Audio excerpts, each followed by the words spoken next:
ಆತ್ಮೀಯ ವಿದ್ಯಾರ್ಥಿಗಳೇ, ನಾವು ಈ ತರಗತಿಯಲ್ಲಿ ಪ್ರಥಮ PUC ರಾಜ್ಯಶಾಸ್ತ್ರದ 2ನೇ ಅಧ್ಯಾಯದಲ್ಲಿ ರಾಜ್ಯ ಮತ್ತು ಇತರೆ ಸಂಸ್ಥೆಗಳ ನಡುವಿನ ವ್ಯತ್ಯಾಸಗಳ ಬಗ್ಗೆ ಅಧ್ಯಯನವನ್ನು ಮಾಡ್ತಾ ಇದ್ದೇವೆ.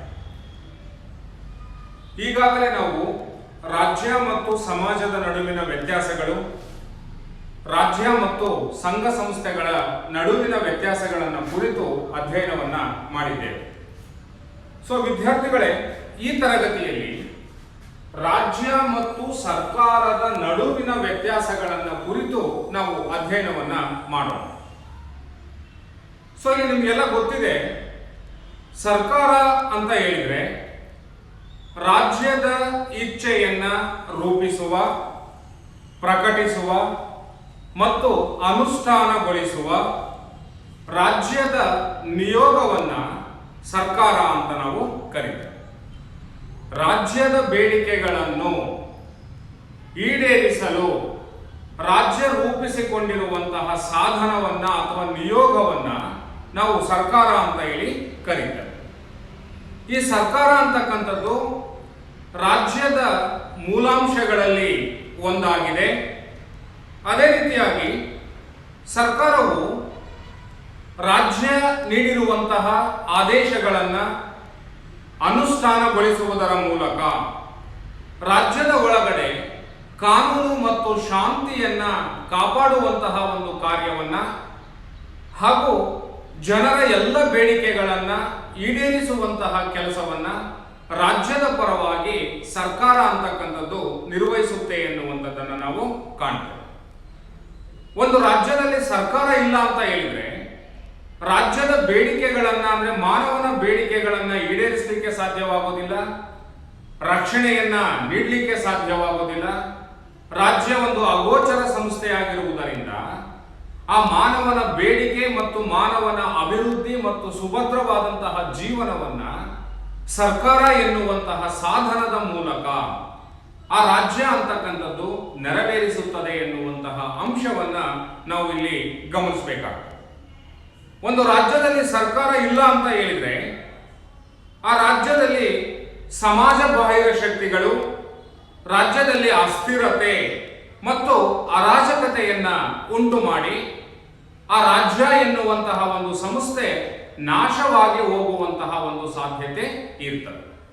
ಸೊ ಹಾಗಾಗಿ ಬೆಂಟ್ರಿಷಿ ಅಂತಕ್ಕಂತಹ ರಾಜ್ಯಶಾಸ್ತ್ರಜ್ಞರು ಸರ್ಕಾರವಿಲ್ಲದಿದ್ದರೆ ಅರಾಜಕತೆ ಉಂಟಾಗಿ ರಾಜ್ಯವು ನಶಿಸಿ ಹೋಗುತ್ತದೆ ಎನ್ನುವಂತಹ ಅಭಿಪ್ರಾಯವನ್ನ ವ್ಯಕ್ತಪಡಿಸಿದ್ದಾರೆ.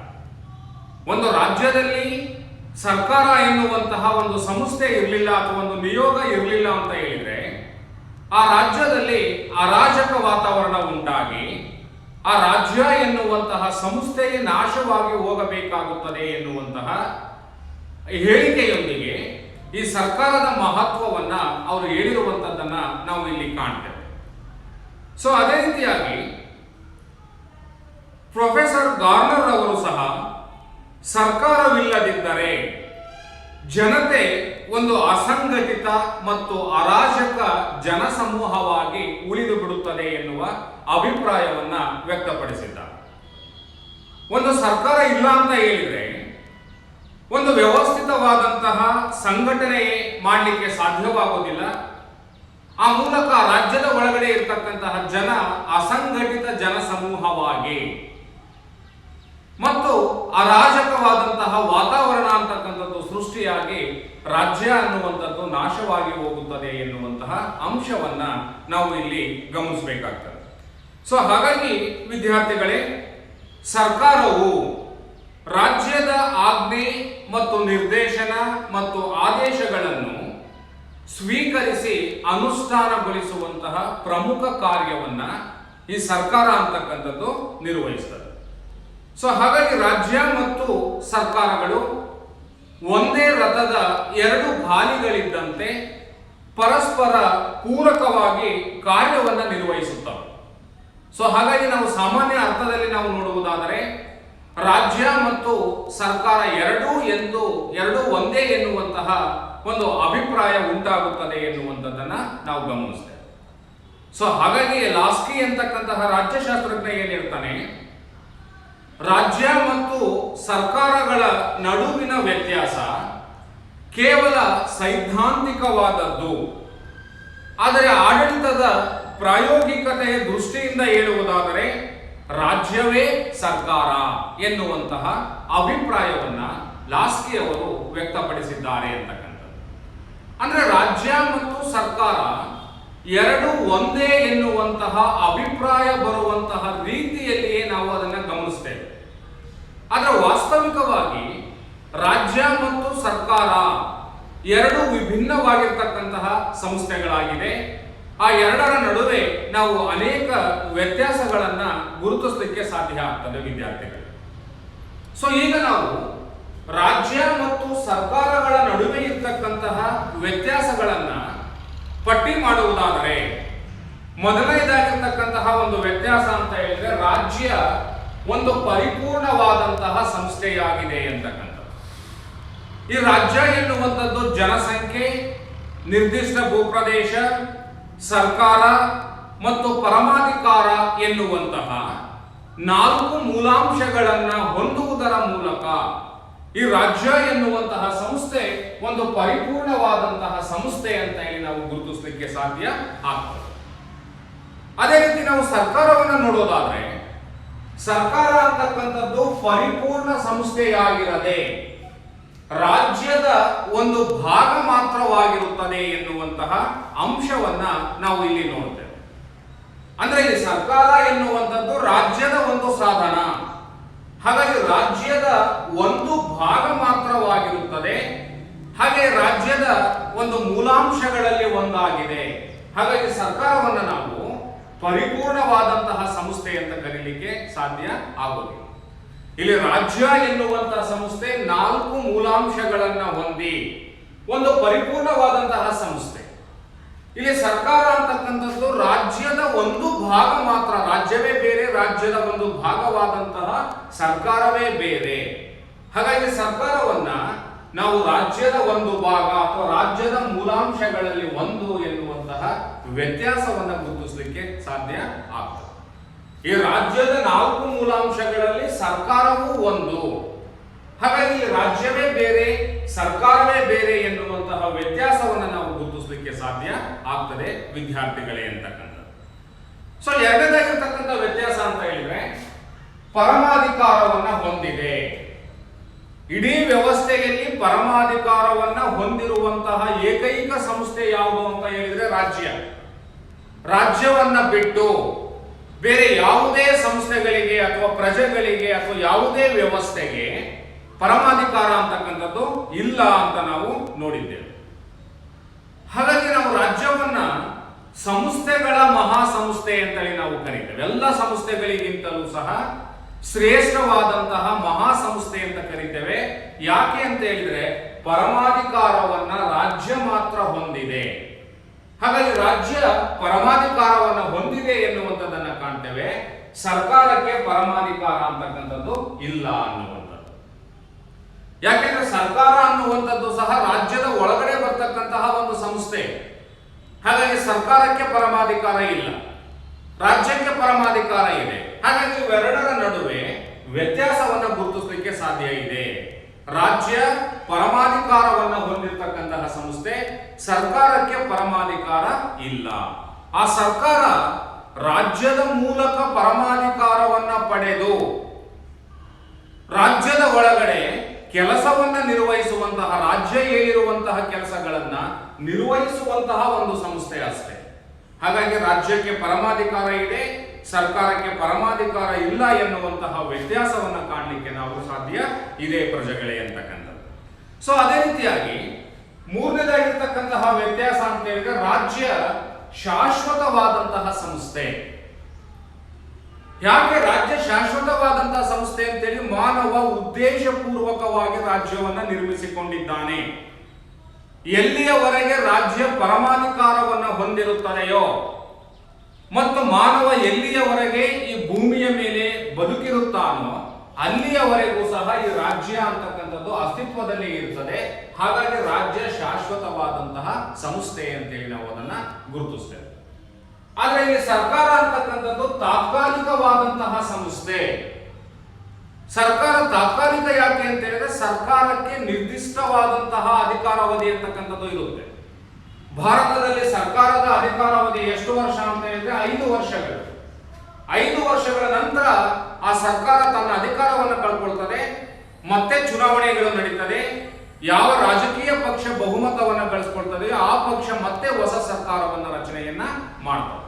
ಸೊ ಹೀಗಾಗಿ ಸರ್ಕಾರಕ್ಕೆ ನಿರ್ದಿಷ್ಟ ಅಧಿಕಾರಾವಧಿ ಇರುವುದರಿಂದ ಸರ್ಕಾರವು ಒಂದು ತಾತ್ಕಾಲಿಕವಾಗಿರುವಂತಹ ಸಂಸ್ಥೆಯಾಗಿದೆ ಎನ್ನುವಂಥದ್ದನ್ನು ನಾವು ಗಮನಿಸಬಹುದಾಗಿದೆ.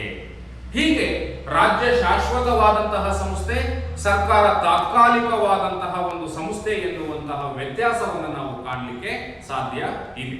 ಅದೇ ರೀತಿಯಾಗಿ ಈ ರಾಜ್ಯ ಎನ್ನುವಂಥದ್ದು ಅದೃಶ್ಯವಾದಂತಹ ಸಂಸ್ಥೆ ಅಥವಾ ಈ ರಾಜ್ಯ ಎನ್ನುವಂಥದ್ದು ಅಗೋಚರವಾದಂತಹ ಸಂಸ್ಥೆ.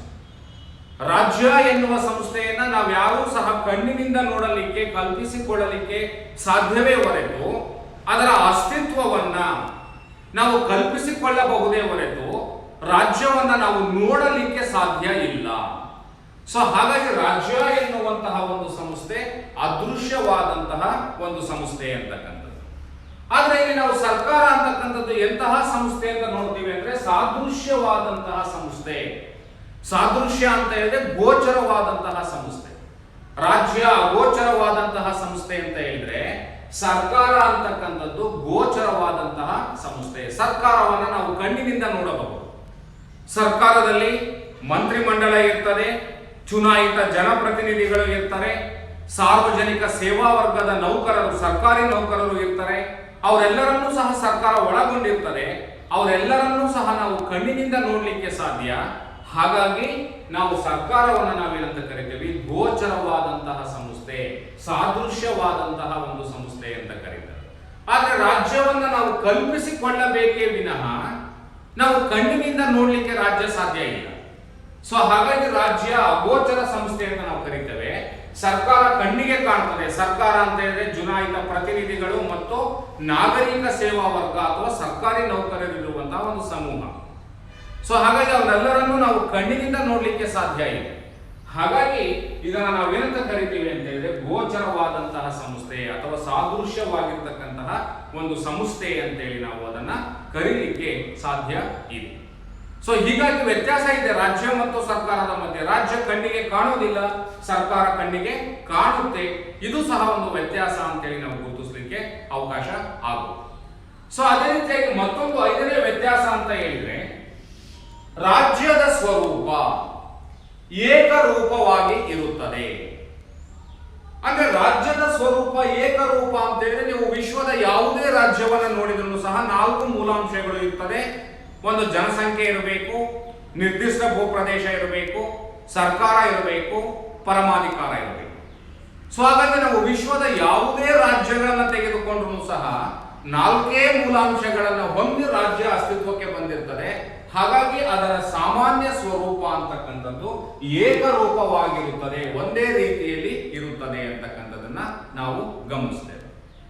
ಆದ್ರೆ ಸರ್ಕಾರದಲ್ಲಿ ಬಂದ್ರೆ ಏನಾಗುತ್ತೆ ಅಂದ್ರೆ ಅದರ ಸ್ವರೂಪ ಅಂತಕ್ಕಂಥದ್ದು ಭಿನ್ನವಾಗಿ ಇರುತ್ತವೆ. ಸರ್ಕಾರದ ಸ್ವರೂಪ ಎಲ್ಲ ರಾಜ್ಯಗಳಲ್ಲೂ ಒಂದೇ ರೀತಿ ಇರಬೇಕು ಅನ್ನುವಂತಹ ನಿಯಮ ಇಲ್ಲ.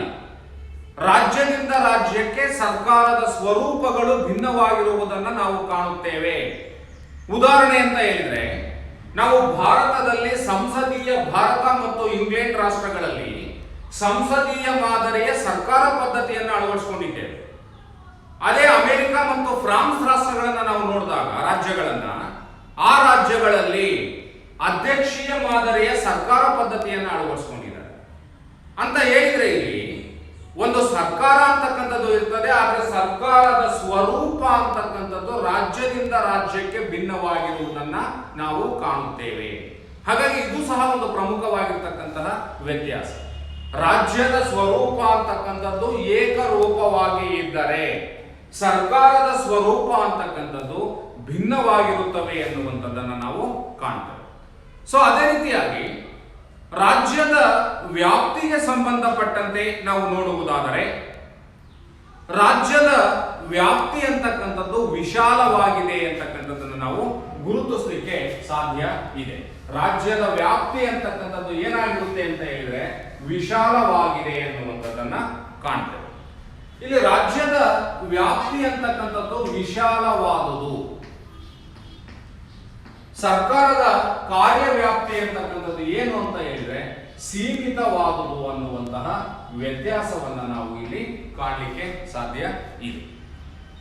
ಇಲ್ಲಿ ರಾಜ್ಯದ ವ್ಯಾಪ್ತಿ ಅಂತಕ್ಕಂಥದ್ದು ಯಾಕೆ ವಿಶಾಲ ಅಂತ ಹೇಳಿದ್ರೆ ರಾಜ್ಯ ತನ್ನ ಭೌಗೋಳಿಕ ಪ್ರದೇಶದ ಒಳಗಡೆ ಬರ್ತಕ್ಕಂತಹ ಎಲ್ಲ ಪ್ರಜೆಗಳು ಮತ್ತು ಸಂಘ ಸಂಸ್ಥೆಗಳು ಮತ್ತು ಸಮಾಜ ಮತ್ತು ಸರ್ಕಾರ ಎಲ್ಲವನ್ನೂ ತನ್ನ ವ್ಯಾಪ್ತಿಯ ಒಳಗಡೆ ಒಳಗೊಂಡಿರುತ್ತದೆ.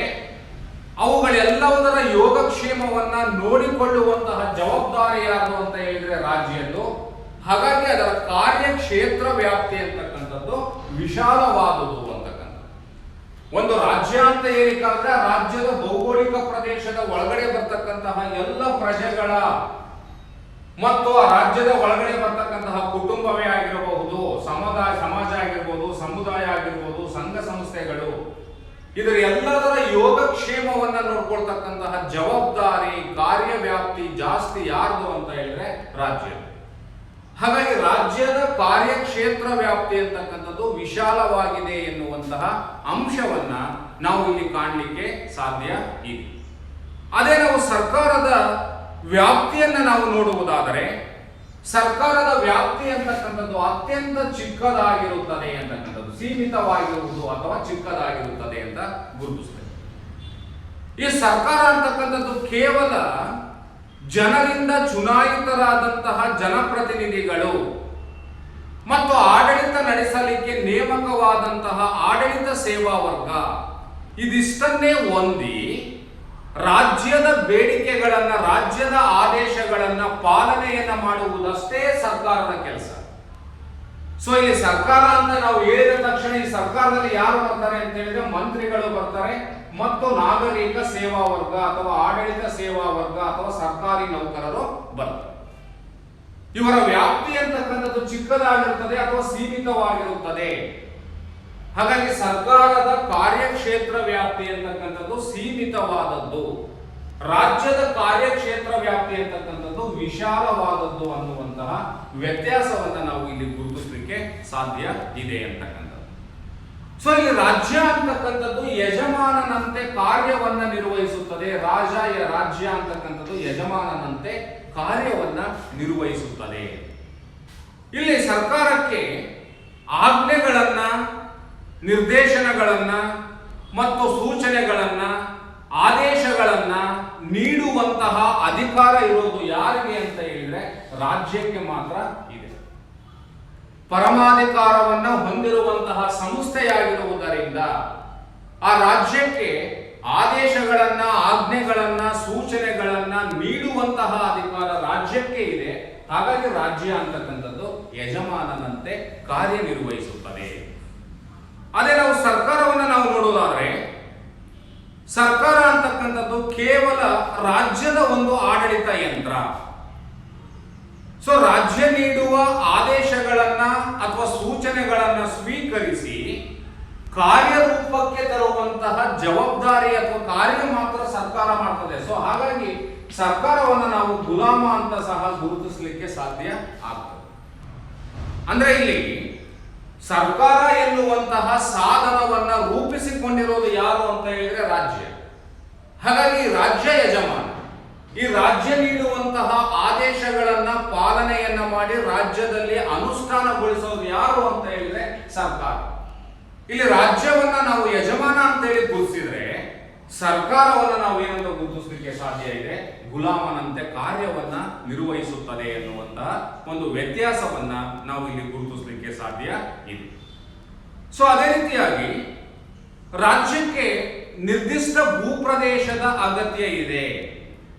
ಒಂದು ರಾಜ್ಯ ಅಸ್ತಿತ್ವಕ್ಕೆ ಬರಬೇಕಾದ್ರೆ ಆ ರಾಜ್ಯಕ್ಕೆ ನಿರ್ದಿಷ್ಟ ಗಡಿಗಳಿಂದ ಗುರುತಿಸಲ್ಪಟ್ಟಿರ್ತಕ್ಕಂತಹ ನಿರ್ದಿಷ್ಟ ಭೂಪ್ರದೇಶ ಅಂತಕ್ಕಂಥದ್ದು ಬೇಕೇ ಬೇಕು. ಹಾಗಾಗಿ ಅದು ರಾಜ್ಯದ ಒಂದು ಮೂಲಾಂಶ. ಒಂದು ರಾಜ್ಯ ಅಸ್ತಿತ್ವಕ್ಕೆ ಬರಬೇಕು ಅಂತ ಹೇಳಿದ್ರೆ ಗಡಿಗಳಿಂದ ಗುರುತಿಸಲ್ಪಟ್ಟಿರತಕ್ಕಂತಹ ನಿರ್ದಿಷ್ಟ ಭೂಪ್ರದೇಶ ಇರಬೇಕು. ಹಾಗಾಗಿ ರಾಜ್ಯಕ್ಕೆ ನಿರ್ದಿಷ್ಟ ಭೂಪ್ರದೇಶದ ಅವಶ್ಯಕತೆ ಇರುತ್ತೆ, ಸರ್ಕಾರಕ್ಕೆ ನಿರ್ದಿಷ್ಟ ಭೂಪ್ರದೇಶದ ಅವಶ್ಯಕತೆ ಇಲ್ಲ. ಯಾಕೆ ಅಂತ ಹೇಳಿದ್ರೆ ರಾಜ್ಯದ ಮೂಲಕ ಸರ್ಕಾರ ಅಂತಕ್ಕಂಥದ್ದು ರಾಜ್ಯದ ಒಂದು ಸಾಧನ, ರಾಜ್ಯದ ಒಳಗಡೆ ಬರ್ತಕ್ಕಂತಹ ಒಂದು ಸಾಧನ ಸಂಸ್ಥೆ ಅದು. ಹಾಗಾಗಿ ಸರ್ಕಾರಕ್ಕೆ ನಿರ್ದಿಷ್ಟ ಭೂಪ್ರದೇಶದ ಅವಶ್ಯಕತೆ ಇರುವುದಿಲ್ಲ ಎನ್ನುವಂತಹ ಒಂದು ವ್ಯತ್ಯಾಸವನ್ನ ಇಲ್ಲಿ ನಾವು ಗುರುತಿಸಲಿಕ್ಕೆ ಸಾಧ್ಯ ಆಗ್ತದೆ. ಸೊ ಹಾಗೆಯೇ ವಿದ್ಯಾರ್ಥಿಗಳೇ, ರಾಜ್ಯ ಎನ್ನುವಂಥದ್ದು ಮೊದಲು ಅಸ್ತಿತ್ವಕ್ಕೆ ಬರುತ್ತದೆ, ಆ ನಂತರದಲ್ಲಿ ಸರ್ಕಾರ ಅಸ್ತಿತ್ವಕ್ಕೆ ಬರುತ್ತದೆ ಎನ್ನುವಂತಹ ಒಂದು ವ್ಯತ್ಯಾಸವನ್ನು ನಾವು ಇಲ್ಲಿ ಗುರುತಿಸಲಿಕ್ಕೆ ಸಾಧ್ಯ ಇದೆ. ಮೊದಲು ಅಸ್ತಿತ್ವಕ್ಕೆ ಬರುವುದು ಯಾವುದು ಅಂತ ಹೇಳಿದ್ರೆ ರಾಜ್ಯ ಮೊದಲು ಅಸ್ತಿತ್ವಕ್ಕೆ ಬರುತ್ತದೆ. ರಾಜ್ಯ ಮೊದಲು ಅಸ್ತಿತ್ವಕ್ಕೆ ಬರ್ತದೆ, ರಾಜ್ಯ ಮೊದಲು ಹುಟ್ಟಿ ಬರುತ್ತದೆ ಅಥವಾ ರಾಜ್ಯ ರಚನೆ ಆಗ್ತದೆ. ಆ ರಾಜ್ಯದ ಒಳಗಡೆ ಬರುವಂತದ್ದು ಯಾವುದು ಅಂತ ಹೇಳಿದ್ರೆ ಸರ್ಕಾರ, ನಂತರ ಸರ್ಕಾರ ಅಂತಕ್ಕಂಥದ್ದು ಅಸ್ತಿತ್ವಕ್ಕೆ ಬರುತ್ತದೆ. ಹಾಗಾಗಿ ರಾಜ್ಯದ ಅಸ್ತಿತ್ವ ಮೊದಲು, ಆ ನಂತರದಲ್ಲಿ ಸರ್ಕಾರ ಎನ್ನುವಂಥದ್ದು ಅಸ್ತಿತ್ವಕ್ಕೆ ಬರುತ್ತದೆ. ಸೊ ಅದೇ ರೀತಿಯಾಗಿ ಅತ್ಯಂತ ಪ್ರಮುಖವಾದಂತಹ ರಾಜ್ಯ ಮತ್ತು ಸರ್ಕಾರದ ನಡುವಿನ ವ್ಯತ್ಯಾಸಗಳಲ್ಲಿ ಪ್ರಮುಖವಾದಂತಹ ವ್ಯತ್ಯಾಸ ಅಂತ ಹೇಳಿದ್ರೆ ರಾಜ್ಯವನ್ನ ಪ್ರತಿಭಟಿಸುವಂತಹ ಅಥವಾ ರಾಜ್ಯವನ್ನ ವಿರೋಧಿಸುವಂತಹ ಹಕ್ಕು ಯಾವ ಪ್ರಜೆಗಳಿಗೂ ಸಹ ಇರುವುದಿಲ್ಲ. ರಾಜ್ಯವನ್ನ ವಿರೋಧಿಸಿದರೆ ರಾಜದ್ರೋಹ ಮಾಡಿದಂತಹ ಅಪರಾಧವಾಗುತ್ತದೆ ಅಂತಕ್ಕಂಥ. ಇಲ್ಲಿ ಉದಾಹರಣೆ, ರಾಜ್ಯವನ್ನ ವಿರೋಧಿಸುವಂತಹ ಅಥವಾ ರಾಜ್ಯದ ವಿರುದ್ಧ ಪ್ರತಿಭಟಿಸುವಂತಹ ಅಧಿಕಾರ ಅಂತಕ್ಕಂಥದ್ದು ಯಾರಿಗೂ ಸಹ ಇಲ್ಲ. ರಾಜ್ಯವನ್ನ ವಿರೋಧಿಸುವಂತಿಲ್ಲ, ರಾಜ್ಯವನ್ನ ಟೀಕಿಸುವಂತಿಲ್ಲ, ರಾಜ್ಯವನ್ನ ವಿರೋಧಿಸುವಂತಿಲ್ಲ, ರಾಜ್ಯದ ವಿರುದ್ಧ ಪ್ರತಿಭಟನೆಯೂ ಸಹ ಮಾಡುವಂತಹ ಹಕ್ಕು ಯಾರಿಗೂ ಸಹ ಇಲ್ಲ. ಒಂದು ವೇಳೆ ರಾಜ್ಯದ ವಿರುದ್ಧ ಪ್ರತಿಭಟನೆಯನ್ನು ಮಾಡ್ತೀವಿ ಅಂತ ಹೇಳಿದ್ರೆ ಅದು ರಾಜ್ಯ ದ್ರೋಹ ಕೆಲಸವಾಗುತ್ತದೆ, ಗಂಭೀರವಾಗಿರ್ತಕ್ಕಂಥ ಅಪರಾಧ ಆಗ್ತದೆ, ಅವರನ್ನು ತೆಗೆದುಕೊಂಡು ಹೋಗಿ ಜೈಲಲ್ಲಿ ಇಡುತ್ತಾರೆ. ಯಾಕೆ ಅಂತ ಹೇಳಿದ್ರೆ ರಾಜ್ಯವನ್ನ ಟೀಕಿಸುವಂತಹ, ರಾಜ್ಯದ ವಿರುದ್ಧ ಪ್ರತಿಭಟಿಸುವಂತಹ ಯಾವುದೇ ಹಕ್ಕು ಈ ರಾಜ್ಯದ ಒಳಗಡೆ ವಾಸ ಮಾಡ್ತಕ್ಕಂತಹ ಯಾವುದೇ ವ್ಯಕ್ತಿಗೂ ಸಹ ನೀಡಲಾಗಿಲ್ಲ. ರಾಜ್ಯದ ವಿರುದ್ಧ ನಾವು ಹೋಗ್ತಾ ಇದ್ದೀವಿ, ರಾಜ್ಯದ ವಿರುದ್ಧ ಪ್ರತಿಭಟನೆಯನ್ನ ಮಾಡ್ತೀವಿ ಅಂತ ಹೇಳಿದ್ರೆ ರಾಜ್ಯ ನಾಶವಾಗಿ ಹೋಗುತ್ತದೆ. ಸೊ ಹಾಗಾಗಿ ರಾಜ್ಯದ ವಿರುದ್ಧ ಟೀಕಿಸುವ, ಪ್ರತಿಭಟಿಸುವ ಹಕ್ಕು ಅಂತಕ್ಕಂಥದ್ದು ಯಾವುದೇ ವ್ಯಕ್ತಿಗೂ ಸಹ ನೀಡಲಾಗಿಲ್ಲ. ಆದರೆ ಇಲ್ಲಿ ಸರ್ಕಾರವನ್ನ ಟೀಕಿಸಬಹುದು ಮತ್ತು ಪ್ರತಿಭಟಿಸಬಹುದು, ಸರ್ಕಾರದ ವಿರುದ್ಧ ನಾವು ಟೀಕಿಸಬಹುದು ಮತ್ತು ಪ್ರತಿಭಟನೆಯನ್ನು ಸಹ ಮಾಡುವಂತಹ ಹಕ್ಕು ನಮಗೆ ನೀಡಲಾಗಿದೆ. ಯಾಕೆ ಅಂತ ಹೇಳಿದ್ರೆ ಸರ್ಕಾರವನ್ನ ರಾಜ್ಯದ ಒಳಗಡೆ ನಾವೇ ಚುನಾವಣೆಗಳ ಮೂಲಕ ರೂಪಿಸಿಕೊಂಡಿದ್ದೇವೆ. ಸೊ ಹಾಗಾಗಿ ಅಂತಹ ಸರ್ಕಾರ ತಪ್ಪು ಕೆಲಸಗಳನ್ನ ಮಾಡಿದಾಗ ಸರ್ಕಾರವನ್ನ ಟೀಕೆಯನ್ನು ಸಹ ಮಾಡಬಹುದು, ಪ್ರತಿಭಟನೆಯನ್ನು ಸಹ ಮಾಡಬಹುದು, ಸರ್ಕಾರದ ವಿರುದ್ಧ ಹೋರಾಟವನ್ನ ಮಾಡಲಿಕ್ಕೂ ಸಹ ಪ್ರತಿಯೊಬ್ಬ ವ್ಯಕ್ತಿಗೂ ಸಹ ಹಕ್ಕು ಇರುತ್ತದೆ. ಸೊ ಹಾಗಾಗಿ ನಾವು ನೋಡ್ತೇವೆ, ಯಾವುದೋ ಒಂದು ಸರ್ಕಾರ ಸರಿಯಾದಂತಹ ರೀತಿಯಲ್ಲಿ ಕೆಲಸ ಮಾಡ್ತಾ ಇಲ್ಲ ಅಂತ ಹೇಳಿದ್ರೆ ಆ ಸರ್ಕಾರಕ್ಕೆ ಧಿಕ್ಕಾರವನ್ನ ಕೂಗ್ತೇವೆ. ಆ ಮುಖ್ಯಮಂತ್ರಿಯೇ ಅಥವಾ ರಾಜ್ಯದ ಮುಖ್ಯಸ್ಥನಾದಂತಹ ಪ್ರಧಾನಮಂತ್ರಿಯನ್ನ ರಾಜೀನಾಮೆಯನ್ನ ಕೇಳ್ತೇವೆ, ಅವರನ್ನ ಟೀಕೆಯನ್ನು ಸಹ ಮಾಡಲಿಕ್ಕೆ ಅವಕಾಶ ನಮಗೆ ಲಭ್ಯವಾಗಿದೆ. ಅದೇ ನಾವು ಆ ರಾಜ್ಯವನ್ನ ಭಾರತಕ್ಕೆ ಧಿಕ್ಕಾರ ಅಥವಾ ಅಮೆರಿಕಕ್ಕೆ ಧಿಕ್ಕಾರ ಅಂತೇಳಿ ನಾವೇನಾದ್ರೂ ಕೂಗಿದಾಗ ಅದು ರಾಷ್ಟ್ರದ್ರೋಹ ಮಾಡಿದಂತಾಗುತ್ತದೆ. ಹಾಗಾಗಿ ರಾಷ್ಟ್ರದ ವಿರುದ್ಧ ಟೀಕಿಸುವ ಮತ್ತು ಪ್ರತಿಭಟಿಸುವ ಹಕ್ಕು ಯಾರಿಗೂ ಸಹ ಇರುವುದಿಲ್ಲ. ಸರ್ಕಾರವನ್ನ ಟೀಕಿಸಬಹುದು ಮತ್ತು ಸರ್ಕಾರದ ವಿರುದ್ಧ ಪ್ರತಿಭಟನೆಯನ್ನು ಮಾಡತಕ್ಕಂಥ ಅವಕಾಶ ಪ್ರತಿಯೊಬ್ಬ ವ್ಯಕ್ತಿಗೂ ಸಹ ಲಭ್ಯವಾಗಿರುತ್ತದೆ. ಸೊ ಹೀಗೆ ವಿದ್ಯಾರ್ಥಿಗಳೇ, ರಾಜ್ಯ ಮತ್ತು ಸರ್ಕಾರಗಳ ಮಧ್ಯೆ ಅನೇಕ ವ್ಯತ್ಯಾಸಗಳನ್ನು ನಾವು ಗುರುತಿಸಲಿಕ್ಕೆ ಸಾಧ್ಯ ಇದೆ ಅಂತಕ್ಕಂಥದ್ದು. ಇಲ್ಲಿ ರಾಜ್ಯ ಮತ್ತು ಸರ್ಕಾರ ಸಾಮಾನ್ಯವಾಗಿ ಎರಡು ಒಂದೇ ಎನ್ನುವಂತಹ ಅಭಿಪ್ರಾಯ ಬರ್ತಕ್ಕಂಥದ್ದನ್ನು ನಾವು ಕಾಣ್ತೇವೆ. ಆದರೆ ವಾಸ್ತವಿಕವಾಗಿ ನಾವು ನೋಡಿದಾಗ ರಾಜ್ಯ ಮತ್ತು ಸರ್ಕಾರಗಳ ನಡುವೆ ಅನೇಕ ವ್ಯತ್ಯಾಸಗಳು ಇರ್ತಕ್ಕಂಥದ್ದನ್ನು ನಾವು ಇಲ್ಲಿ ಗುರುತಿಸಲಿಕ್ಕೆ ಸಾಧ್ಯ ಇದೆ ಎನ್ನುವಂಥದ್ದನ್ನು ನಾವು ಇಲ್ಲಿ ನೋಡ್ತೇವೆ. ಸೊ ಹಾಗಾಗಿ ಪರೀಕ್ಷಾ ದೃಷ್ಟಿಯಿಂದ ನಾವು ನೋಡುವುದಾದರೆ ರಾಜ್ಯ ಮತ್ತು ಸರ್ಕಾರಗಳ ನಡುವಿನ ಯಾವುದಾದರೂ 5 ವ್ಯತ್ಯಾಸಗಳನ್ನು ತಿಳಿಸಿರಿ ಅನ್ನುವಂತಹ ಪ್ರಶ್ನೆಯನ್ನು ನಾವು ನಿರೀಕ್ಷೆ ಮಾಡಲಿಕ್ಕೆ ಸಾಧ್ಯ ಇರ್ತದೆ ವಿದ್ಯಾರ್ಥಿಗಳು. ಸೊ ಇವೆಲ್ಲವನ್ನು ಸಹ ನಾವು ರಾಜ್ಯ ಮತ್ತು ಸರ್ಕಾರಗಳ ನಡುವಿನ ವ್ಯತ್ಯಾಸಗಳು ಅಂತ ಹೇಳಿ ಗುರುತಿಸ್ತೇವೆ. ಸೊ ಈ ರಾಜ್ಯ ಎನ್ನುವಂತಹ ಸಂಸ್ಥೆಯೇ ಬೇರೆ ಶ್ರೇಷ್ಠವಾದಂತಹ ಸಂಸ್ಥೆ, ಈ ಸರ್ಕಾರ ಎನ್ನುವಂತಹ ಸಂಸ್ಥೆಯೇ ಬೇರೆ ರಾಜ್ಯದ ಅಧೀನದಲ್ಲಿ ಕಾರ್ಯನಿರ್ವಹಿಸುವಂತಹ ಸಂಸ್ಥೆಗಳು. ಸೊ ಹಾಗಾಗಿ ರಾಜ್ಯ ಮತ್ತು ಸರ್ಕಾರ ಎರಡು ಒಂದೇ ಎನ್ನುವಂತಹ ಭಾವನೆ ನಮಗೆ ಬಂದರೂ ಸಹ ರಾಜ್ಯ ಮತ್ತು ಸರ್ಕಾರದ ನಡುವೆ ಅನೇಕ ವ್ಯತ್ಯಾಸಗಳನ್ನು ನಾವು ಇಲ್ಲಿ ಕಾಣಲಿಕ್ಕೆ ಸಾಧ್ಯ ಇದೆ ಎನ್ನುವಂಥದ್ದನ್ನು ನಾವು ನೋಡ್ತೇವೆ.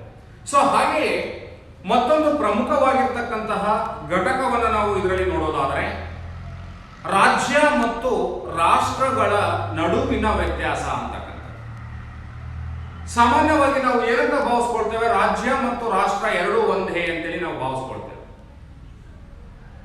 ಭಾರತ ರಾಜ್ಯ ಅಂತ ಕರೀತೇವೆ, ಭಾರತ ರಾಷ್ಟ್ರ ಅಂತ ಹೇಳಿ ನಾವು ಹೆಚ್ಚು ಬಳಕೆಯನ್ನ ಮಾಡ್ತೇವೆ.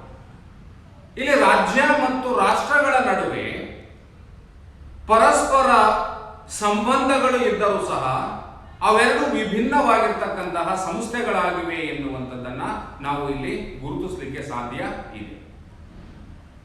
ಇಲ್ಲಿ ರಾಜ್ಯ ಎನ್ನುವಂತಹ ಸಂಸ್ಥೆಯ ವ್ಯಾಪ್ತಿ ಅಂತಕ್ಕಂಥದ್ದು ಸಂಕುಚಿತವಾದದ್ದು, ಆದರೆ ರಾಷ್ಟ್ರ ಎನ್ನುವಂತಹ ಸಂಸ್ಥೆಯ ವ್ಯಾಪ್ತಿ ಅಂತಕ್ಕಂಥದ್ದು ವಿಶಾಲವಾಗಿದೆ ಎನ್ನುವಂತಹ ವ್ಯತ್ಯಾಸವನ್ನು ನಾವು ಕಾಣಲಿಕ್ಕೆ ಸಾಧ್ಯ ಇದೆ. ರಾಜ್ಯ ಎನ್ನುವಂತಹ ಸಂಸ್ಥೆ ಒಂದು ಸಂಘಟಿತವಾದಂತಹ ಸಂಸ್ಥೆ, ರಾಷ್ಟ್ರ ಎನ್ನುವಂತಹ ಸಂಸ್ಥೆ ಒಂದು ಅಸಂಘಟಿತವಾಗಿರುವಂತಹ ಸಂಸ್ಥೆ ಎನ್ನುವಂತಹ ವ್ಯತ್ಯಾಸವನ್ನು ನಾವು ಕಾಣಲಿಕ್ಕೆ ಅವಕಾಶ ಇದೆ. ಸೊ ಅದೇ ರೀತಿ ಮೂರನೇದಾಗಿರ್ತಕ್ಕಂತಹ ವ್ಯತ್ಯಾಸ ಅಂತ ಹೇಳಿದ್ರೆ ರಾಜ್ಯದ ಬಳಿ ಸರ್ಕಾರ ಎನ್ನುವಂತಹ ಒಂದು ನಿಯೋಗ ಇದೆ, ರಾಷ್ಟ್ರದ ಬಳಿ ಸರ್ಕಾರ ಎನ್ನುವಂತಹ ನಿಯೋಗ ಅನ್ನುವಂಥದ್ದನ್ನ ರಾಷ್ಟ್ರ ಹೊಂದಿರುವುದಿಲ್ಲ ಅಂತ ಹೇಳಿ ನಾವು ಕಾಣ್ತೇವೆ. ರಾಜ್ಯವು ಪರಮಾಧಿಕಾರವನ್ನ ಹೊಂದಿದೆ, ರಾಷ್ಟ್ರವು ಪರಮಾಧಿಕಾರವನ್ನು ಹೊಂದಿರುವುದಿಲ್ಲ ಎನ್ನುವಂತಹ ವ್ಯತ್ಯಾಸಗಳನ್ನ ನಾವು ಕಾಣ್ತೇವೆ.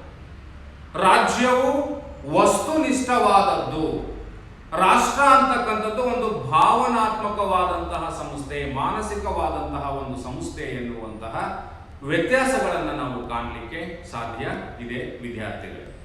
ಸೊ ಹೀಗೆ ನಾವು 2ನೇ ಅಧ್ಯಾಯದ ಅಂತಿಮ ಘಟ್ಟದಲ್ಲಿ ರಾಜ್ಯ ಮತ್ತು ಇತರ ಸಂಘ ಸಂಸ್ಥೆಗಳ ನಡುವೆ ಇರ್ತಕ್ಕಂತಹ ವ್ಯತ್ಯಾಸಗಳನ್ನ ನಾವು ಕಾಣಲಿಕ್ಕೆ ಸಾಧ್ಯ ಇದೆ. ಎಲ್ಲವೂ ಸಹ ಒಂದೇ ಅಂತ ಅನ್ಸುತ್ತೆ ನಮಗೆ, ರಾಜ್ಯ ಮತ್ತು ಸಮಾಜವು ಒಂದೇ ಅನ್ಸುತ್ತೆ, ರಾಜ್ಯ ಸಂಘ ಸಂಸ್ಥೆಗಳು, ರಾಜ್ಯ ಮತ್ತು ಸರ್ಕಾರ, ರಾಜ್ಯ ಮತ್ತು ರಾಷ್ಟ್ರ ಎಲ್ಲ ಒಂದೇ ಅನ್ನುವಂತಹ ರೀತಿಯಲ್ಲಿ ನಾವು ನೋಡ್ತೇವೆ. ಆದರೆ ಸೈದ್ಧಾಂತಿಕವಾಗಿ ಆ ಸಂಸ್ಥೆಗಳನ್ನ ಅಧ್ಯಯನವನ್ನ ಮಾಡಿದಾಗ ಆ ಸಂಸ್ಥೆಗಳ ನಡುವೆ ವ್ಯತ್ಯಾಸ ಇರ್ತಕ್ಕಂಥದ್ದನ್ನ ನಾವು ಕಾಣ್ತಾ ಇದ್ದೇವೆ. ರಾಜ್ಯ ಮತ್ತು ಸಮಾಜ ಅವೆರಡೂ ಬೇರೆ ಬೇರೆಯಾದಂತಹ ಸಂಸ್ಥೆಗಳು, ರಾಜ್ಯ ಮತ್ತು ಸರ್ಕಾರ ಅವೆರಡೂ ಸಹ ಬೇರೆ ಬೇರೆಯಾದಂತಹ ಸಂಸ್ಥೆಗಳು, ರಾಜ್ಯ ಮತ್ತು ಸಂಘ ಸಂಸ್ಥೆಗಳು ಅವು ಸಹ ಬೇರೆ ಬೇರೆಯಾದಂತಹ ಸಂಸ್ಥೆಗಳು, ರಾಜ್ಯ ಮತ್ತು ರಾಷ್ಟ್ರ ಅವು ಸಹ ಬೇರೆಯಾದಂತಹ ಸಂಸ್ಥೆಗಳು. ರಾಜ್ಯವೇ ಬೇರೆ, ಸಮಾಜ, ಸರ್ಕಾರ, ಸಂಘ ಸಂಸ್ಥೆಗಳು ಮತ್ತು ರಾಷ್ಟ್ರ ಇವು ಸಹ ಬೇರೆಯಾದಂತಹ ಸಂಸ್ಥೆಗಳು. ಈ ಎಲ್ಲ ಸಂಸ್ಥೆಗಳಿಗಿಂತಲೂ ಶ್ರೇಷ್ಠವಾದಂತಹ ಸಂಸ್ಥೆ ಯಾವುದು ಅಂತ ಹೇಳಿದ್ರೆ ರಾಜ್ಯ. ಹಾಗಾಗಿ ರಾಜ್ಯವನ್ನ ಸಂಸ್ಥೆಗಳ ಮಹಾಸಂಸ್ಥೆ ಅಂತ ಹೇಳಿ ಕರೀತಾರೆ. ಸೊ ಹೀಗೆ ನಾವು 2ನೇ ಅಧ್ಯಾಯದಲ್ಲಿ ಪ್ರಥಮ PUC 2ನೇ ಅಧ್ಯಾಯವಾದಂತಹ ರಾಜ್ಯ ಎನ್ನುವಂತಹ ಘಟಕದಲ್ಲಿ ರಾಜ್ಯ ಎಂದರೇನು, ರಾಜ್ಯ ಹೇಗೆ ಹುಟ್ಟಿ ಬಂದಿತು, ರಾಜ್ಯದ ಮಹತ್ವ ಏನು, ರಾಜ್ಯದ ವ್ಯಾಖ್ಯಾನಗಳು ಏನಿದೆ ಮತ್ತು ರಾಜ್ಯದ ಮೂಲಾಂಶಗಳು ಯಾವುವು ಮತ್ತು ರಾಜ್ಯ ಮತ್ತು ಇತರೆ ಸಂಘ ಸಂಸ್ಥೆಗಳ ನಡುವೆ ಇರತಕ್ಕಂತಹ ವ್ಯತ್ಯಾಸಗಳೇನು ಅನ್ನುವಂಥದ್ದನ್ನ ಈ ಕಳೆದ 6 ತರಗತಿಗಳಲ್ಲಿ ನಾವು ಅಧ್ಯಯನವನ್ನ ಮಾಡಿದ್ದೇವೆ ವಿದ್ಯಾರ್ಥಿಗಳೇ. ಸೊ ನಾವು ಮುಂದಿನ ತರಗತಿಯಲ್ಲಿ ಅಧ್ಯಾಯ 2ರಲ್ಲಿ ಬರ್ತಕ್ಕಂತಹ 1 ಮತ್ತು 2 ಅಂಕಗಳ ಪ್ರಶ್ನೆಗಳ ಬಗ್ಗೆ ಚರ್ಚೆಯನ್ನು ಮಾಡೋಣ. ಹಾಗೆಯೇ ಅಧ್ಯಾಯ 3ರ ಮೂಲಭೂತ ರಾಜಕೀಯ ಪರಿಕಲ್ಪನೆಗಳು ಎನ್ನುವಂತಹ ಅಧ್ಯಾಯ 3ರ ಬಗ್ಗೆ ಚರ್ಚೆಯನ್ನ ಮಾಡೋಣ. ಧನ್ಯವಾದಗಳು.